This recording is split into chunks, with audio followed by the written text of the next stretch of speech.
New York, New York.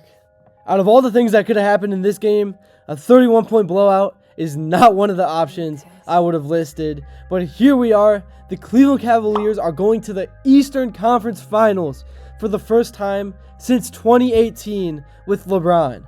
I was in middle school the last time the Cavs have made it this far. What a series. What a journey it was to get here. Tons of ups.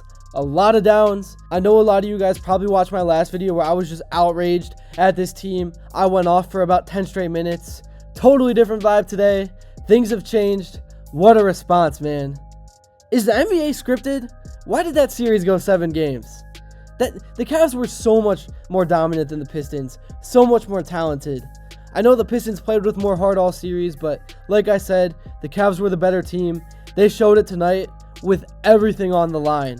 Donovan Mitchell is going to the Eastern Conference Finals, man. I can't believe I'm saying that. I gotta say it again. Donovan Mitchell is going to the Eastern Conference Finals to play the New York Knicks, his hometown. What a storyline that's gonna be. Oh, I am so excited, man. Now we get Cavs watch parties in the stadium. Cleveland is gonna be alive. I'm not even gonna worry about the Knicks series. I want to talk about everything that happened in the Pistons series. We'll worry about New York later. But one thing I will say about New York, I do not want their fans in the Cleveland bars. Oh, I don't want them coming here. I cannot stand those people, man. I can't stand them. You already know parking's about to be like $250 downtown near the stadiums. Not that it affects me because I live downtown, but for all you guys, the tickets won't even be affordable. New York's going to take over the stadium. We got to be ready for it to happen. But hopefully the Cavs can respond. Hopefully they can let them know.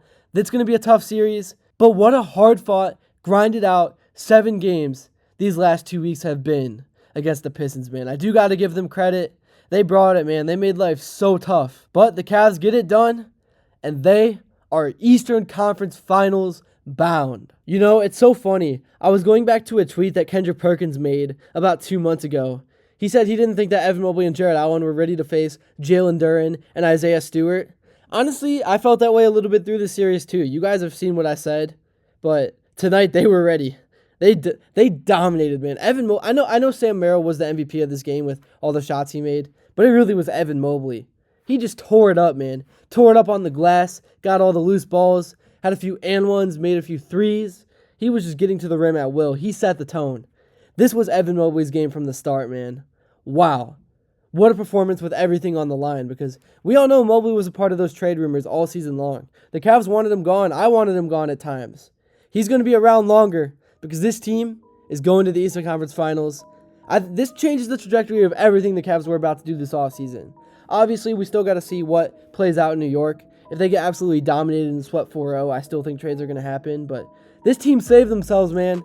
I think it's going to stay intact for another year. But who cares about next year? We're worried about the Cavs have 8 more wins until they're NBA champions. 8 more to go. 8 more to go. Obviously, we got to take it one game at a time. But what a response. In Detroit on the road. I know it kind of felt like a home game a little bit because Dan Gilbert sent 25 full busloads of fans. I mean, he is just a great owner, man. Man, what Dan Gilbert has done for this city, it's something special. But in terms of the offense in the first half, this was the Sam Merrill game. And I mean, what a response. Asar Thompson literally tackled him to the ground. It looked like he got the wind knocked out of him. He comes back and hits like 4 straight threes with an and one, like Amon Shumpert in the finals.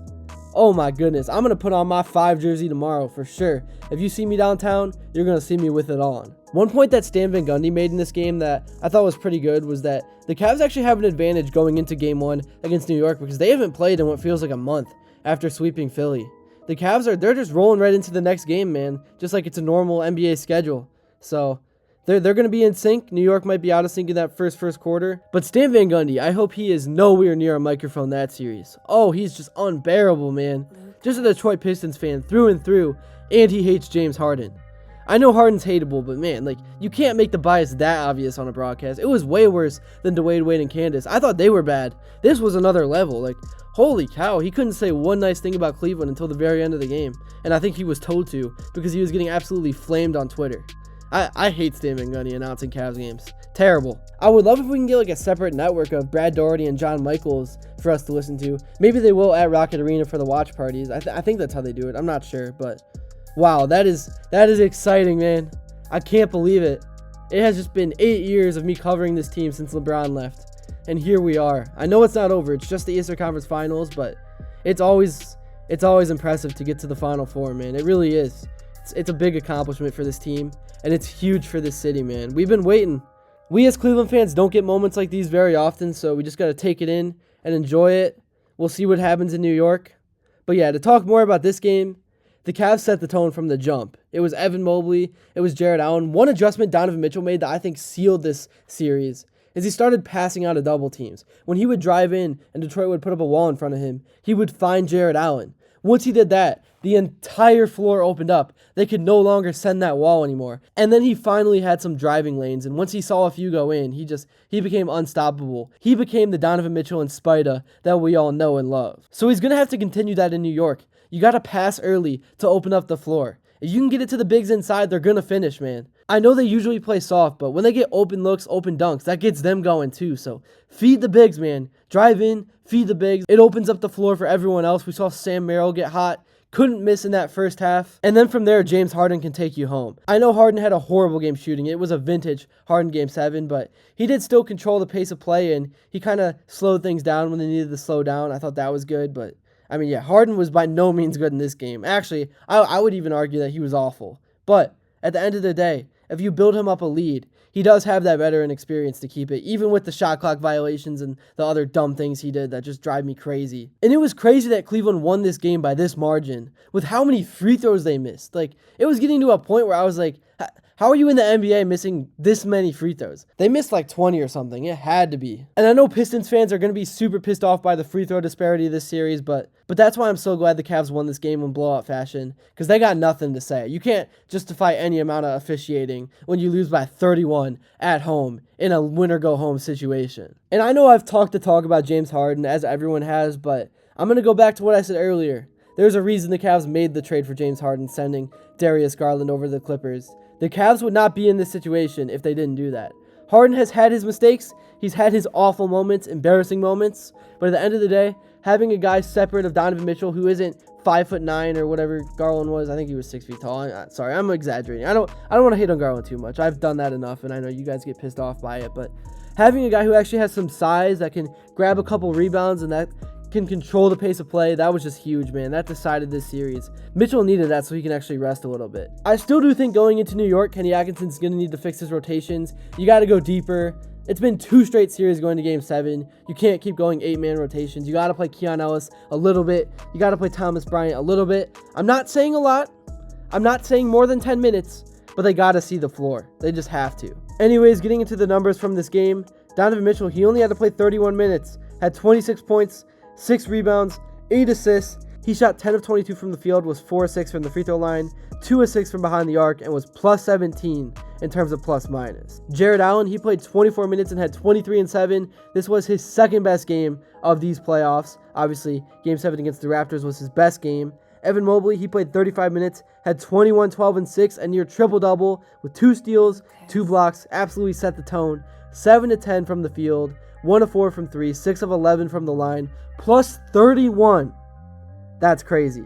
James Harden was also plus 31. I know he was 2 of 10 and had 9 points, but he did have 5 rebounds, 6 assists. But yeah, it's the plus 31, man. He controlled the pace of play. When he was on the floor, the Cavs were dominating the Pistons in every way. And then Max Strus, loved the dog in him all series, man. He was the true reason throughout these 7 games that the Cavs were even alive in the first place. He played 27 minutes, had 9 points, 3 rebounds, 2 assists, and 3 steals, and he got into Sar Thompson's face at the end. I love to see that. I can't stand Sar. He's going to be on my hate list for the next few years. Not a hooper. All he does is tackle people. Definitely not a hooper. And then Sam Merrill off the bench, 23 points, 7 of 10 shooting, 5 of 8 from 3. That was the spark plug. That was the X factor. The Cavs needed something like that off the bench. And I said that coming into this game to like everyone I was talking to that asked me about what my predictions were. I said it's going to have to be someone off the bench. It's going to have to be someone like Wade or Merrill or even Dennis Schroeder, who had that heroic performance in Game 5 against the Raptors last series. So yeah, that's the box score. That's really all I got to say. That's my initial reaction, man. I cannot believe the Cavs are going to the Eastern Conference Finals. You best believe I'm going to be at the watch parties downtown. I am excited, man. Wow. That's all I got for this video. Let me know in the comments below what your thoughts on this game and this series were. Also, let me know what you'd like to see next and hit that like and subscribe button if you haven't. And until next time, I will see you all later.